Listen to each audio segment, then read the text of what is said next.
This is TLV1.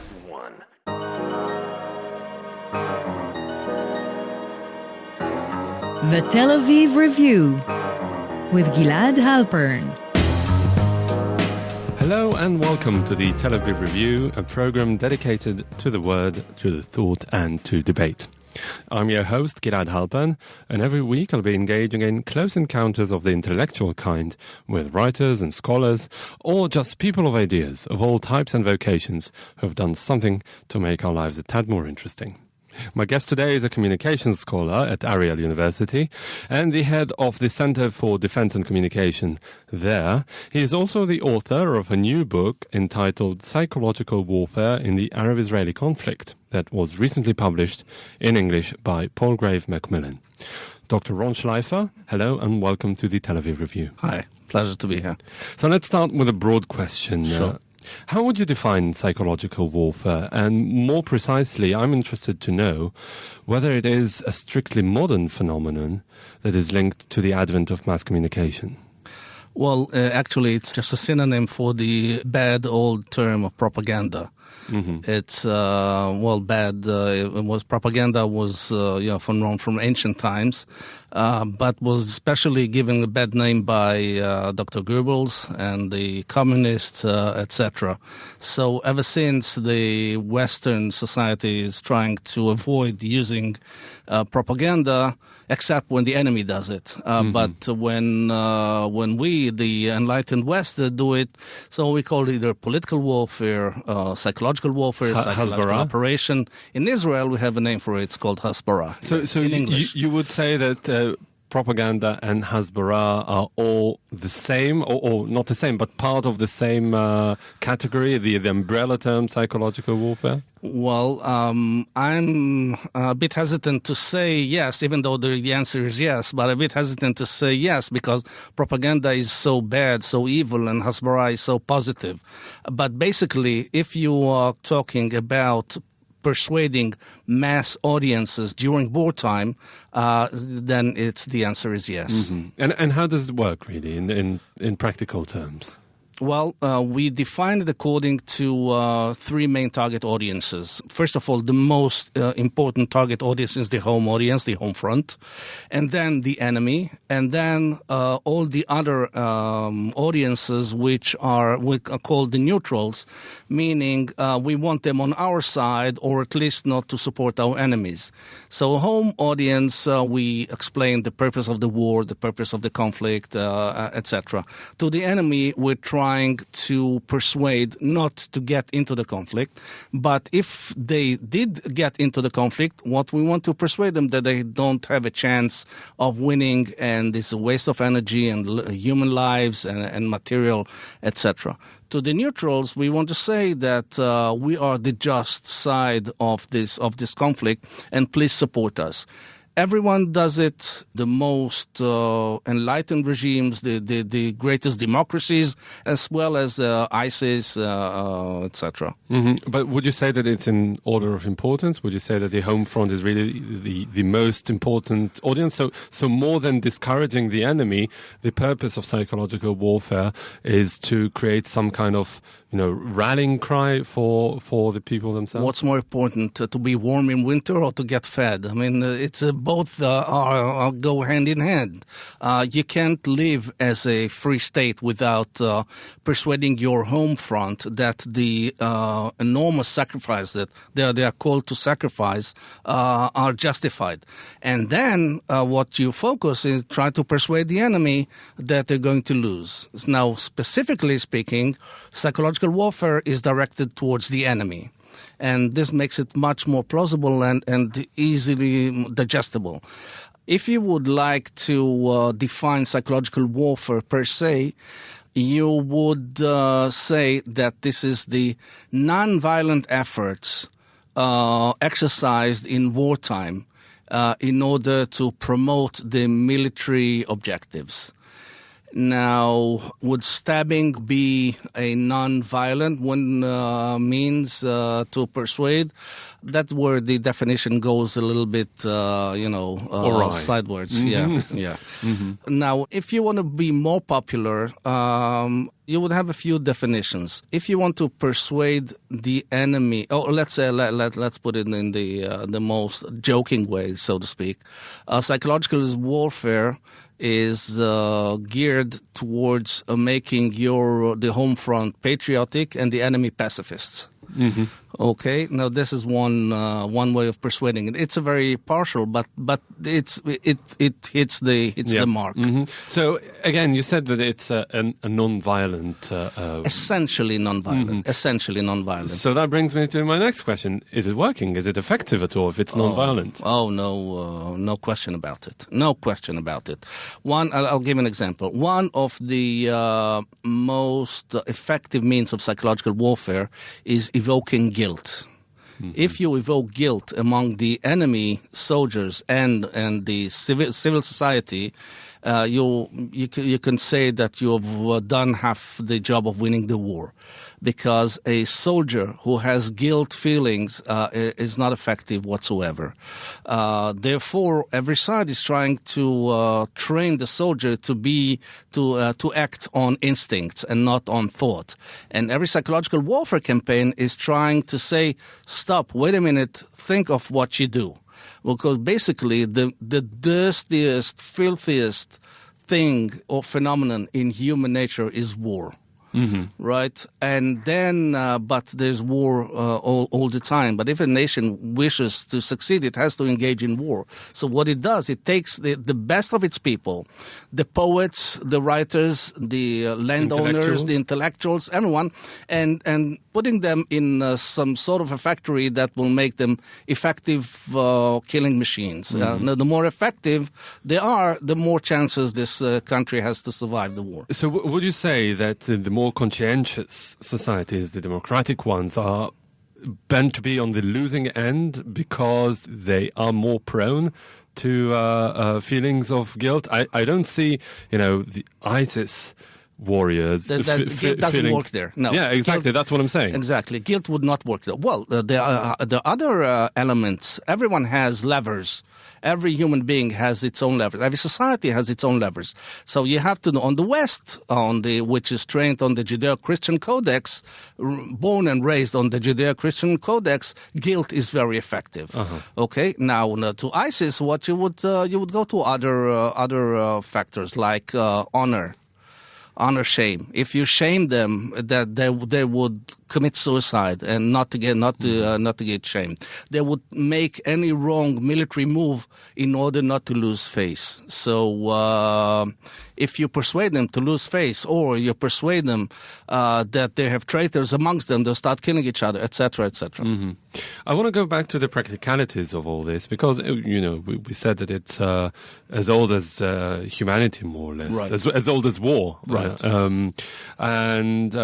If you take the Second World War, for example, Dr. Goebbels had his own propaganda apparatus, and the Allies, Hollywood and others have been mobilized. Improvised. Yeah. Yeah, but there were state mechanisms that were completely subordinate to the psychological war effort. Right. And after the war, immediately disbanded. Exactly. So what I'm asking about, war today, and maybe this is a good way to bring it closer to home and start talking about psychological warfare in the Israeli-Palestinian conflict, or the Israeli-Arab conflict. Arab-Israeli conflict. What kind of modalities does it take in, I'd say, the late 20th century and the 21st century, with the advent of social media and the internet, which has made it a lot more possible? The basic principles of psychological warfare have never changed. Since the biblical times, since the Roman times, it never changed.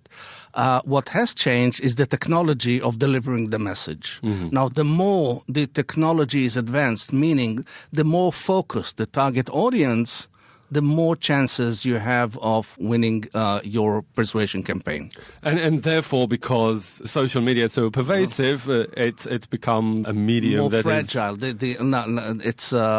It also verges on the principle or the doctrine of information warfare. So the paradox is that the more technologically advanced the society is, the more fragile is, or the more prone is it to be attacked and suffer serious damages. Mm-hmm. Now, the same thing with psychological warfare. If everyone has nowadays a phone, a smartphone, a beeper, a fax, or some way of communication, is accessible. IDF soldiers we normally think of the Hamas as primitive, etc., which is one of our biggest disasters in Israel. In the last Gaza conflict, they have sent SMS texts to Israeli soldiers on the front line, telling them, we know where you are and you're not going to come back home, and so many discouraging messages now, which is very simple. Actually, it's a very simple thing to do. Yep. And so would you say that both sides in the conflict, take the last Gaza conflict, but in general, talking about the Arab-Israeli conflict, have they been using psychological warfare in an effective manner? Would you say that they're very familiar with the medium?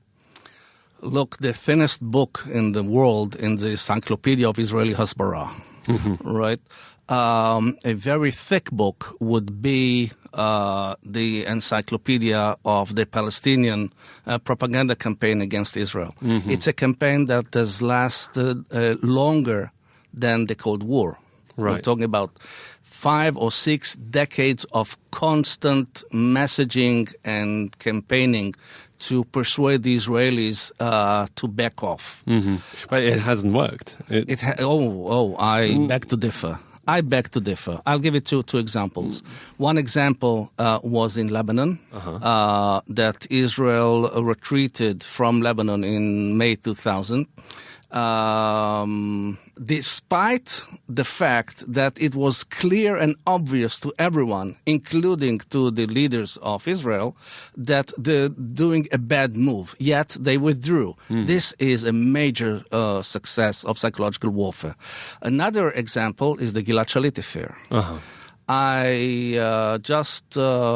The abducted soldier that was brought back to Israel in exchange for more than 1,000 Palestinian terrorists. 1,200 terrorists.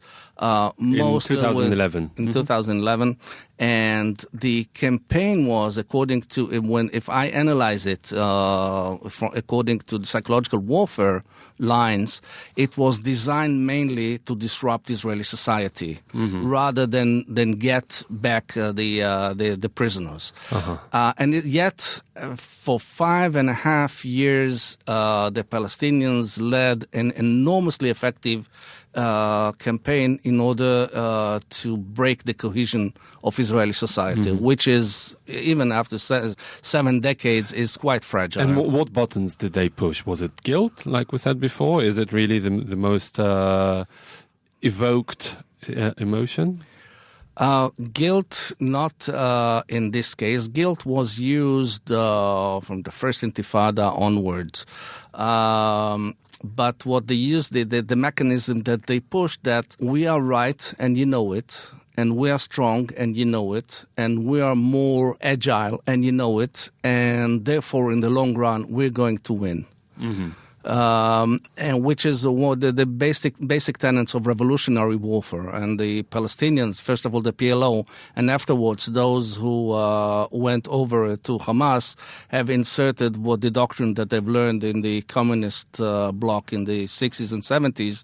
All the techniques are being perfected and put to use against us. But at the end of the day, it didn't work because they haven't managed to break the Israeli society, at least psychologically. I mean, Israelis are still ready and happy to be mobilized to fight the wall to protect their, defend their homeland. Let me give you some other data that would contradict this hopeful and optimistic view. It is estimated that 800,000 Israelis have a foreign passport. Mm-hmm. Okay, now there is no data about how many Israelis have secured real estate assets in Europe or the United States or somewhere. We're talking about thousands and thousands and thousands of Israelis who could afford it. These are indications that people have in the back of their minds. They have some thoughts. Now, if you will go back to the first Gulf War in 1991, Tel Aviv was empty, and there was talk about the second Holocaust. Now, for what? For, flying projectiles, which were basically not effective. It was more psychological weapon rather than a physical weapon in itself. Israeli society is quite fragile. Mm-hmm. Yeah, but maybe so it's not that hard to beat when your enemy is Israelis and Jews because of the so-called Holocaust complex or the aftermath of the Holocaust. Right. That the Jews just go by the paradigm that even paranoids have enemies, right? Right. So, so is this why it's you would say that the Palestinian propaganda is so effective because they're fighting an unjust struggle? No, definitely negative whatsoever. Uh-huh. It's every society, every group has its own levers of influence, and the Palestinians were more sophisticated in finding the Israeli levers. In old times, let's say 50, 60 years ago, the Israelis had the levers of the Arab society because of the Jews who were forced to leave Arab countries, really knew intimately the Arab society, and they could really deliver messages, and the country was more, or let's say less afraid of using psychological warfare against its enemies. For example, the one I interviewed once, an originally Egyptian Jew who worked for Israeli radio, and said that in the eve of the Six-Day War, they ran a program. They interviewed physicians what to do with snake bites. Mm-hmm. Now, most of the Egyptian soldiers came from the Delta area, were not from the desert. They were terrified by the desert. Mm-hmm. So they had, all day long heard what to do against snake bites. So this kind of thing, this intimate knowledge we had. Unfortunately, we lost it. Yeah. Unfortunately, we lost it. The only, I don't know if it was such a palatable bit of information, but I think that the only people who can retrieve this information back, and not from books and definitely not from the academia, are the settlers who live house next to house next to the Palestinians, and they are the future of Israeli intimate knowledge of the Arab world. Mm-hmm. Do you think that they integrate into the Palestinians in a way that would allow them to know the society well enough? They're beginning. Look, the future is, nobody can say and predict anything definite about the future. But the way history shows, they'll have to integrate. Mm-hmm. They have to. Peace will come, definitely, according to my opinion, from the settlers and not from the European think tanks. Mm-hmm. Right? Because whether they want it or not, they live side by side, and they know. The kids are from the other side of each other fence, and definitely a ball, football flies over the fence, and so they would know. They meet in the grocery shops, they meet on the road, they meet on the gas stations. They do meet. And this is why, if I may go now to current events, this is why so many organizations who live on the conflict and being paid to keep the conflict going want to disrupt this natural, it's like a healing tissue after a cut. So instead of letting the tissue,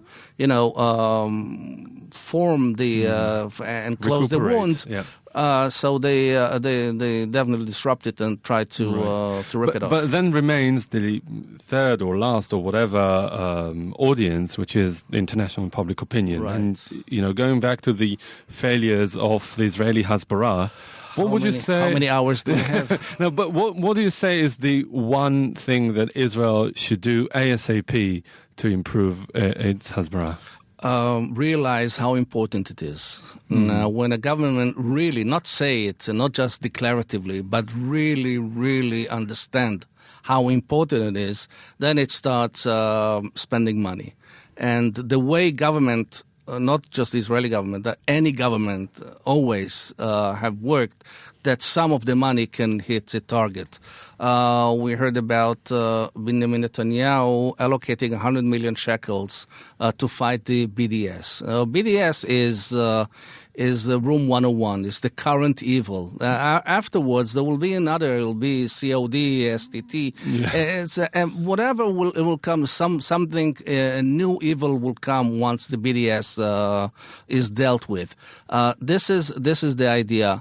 But if I need to formulate a practical principle for the Israeli establishment, I would say give out information. Mm-hmm. We have so much information, but the idea that security and safety lies within the secret, keeping the secret that's under the table, this is what gives security. Right. Israel has failed to understand that giving out information is the current way of having security. Well, there's some food for thought, but I'm afraid this is all we have time for today. Dr. Ron Schleifer, the head of the Ariel Center for Defense and Communication, a communication scholar at the University of Ariel, and author of the new book, Psychological Warfare in the Arab-Israeli Conflict. Thank you very much for coming in today. You're welcome. That brings us to the end of our show today. Thank you very much for listening. Also, big thanks to Alex Benish, the technical producer of this show. I'm Gilad Halpern, signing off here in Tel Aviv. Do join us again next week for another edition of the Tel Aviv Review. And until then, goodbye. And I can't sleep, those busters came here to fight. It's not that I'm afraid, just that I'm away for too long. For too long.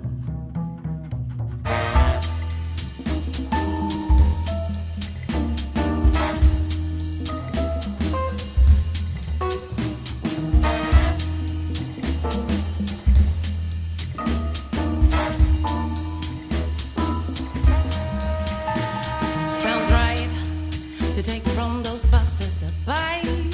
They play with weakened minds and I cannot close my eyes. It's not that I'm not nice, just that I've been paying the price for too long.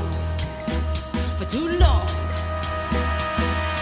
I am a prisoner, held by those who know. They all seem to know more than I. Soldiers of history, bonded by misery, chains of reality. Well done, you got yourself a hell of a gun. Using my love, you managed to put me down. It's not that I'm not strong, it's just that I've been strong for too long. For too long. Was wrong to think to go if I play along. I tried but I failed to beat them, so I cursed to join. It's not that I'm a liar, just that I'm so tired for too long. For too long. I am a prisoner, held by those who know. They all seem to know. Soldiers of history, bonded by misery, chains of reality. I am a prisoner, held by those who know. They all seem to know.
hunt 'em down.